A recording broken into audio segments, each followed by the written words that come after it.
হ্যাঁ গো, কইতে আছে কি, আর রান্না করা, ঘর মোছা, বাসন মাজা সব কমপ্লিট হয়ে গেছে। তোমার খাবার দাবার রান্নিং টেবিলে ঢাইকা রাখছি।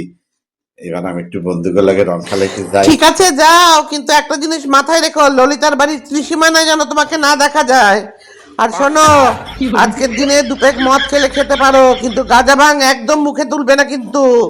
তোমরা পুরুষরা গাঁজা ভাং খেয়ে নানান রকম ড্রামা শুরু করো, সিন ক্রিয়েট করো, কান্নাকাটি করো, এগুলো কিন্তু আমি বরদাস্ত করবো না, ভালো কথা বলে দিলাম কিন্তু।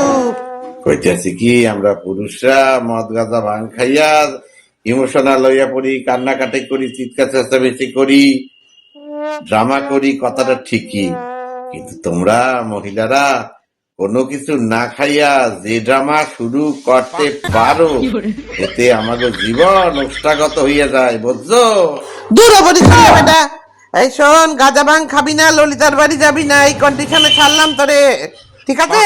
ঠিক আছে, আসি তাইলে, হ্যাপি হোলি।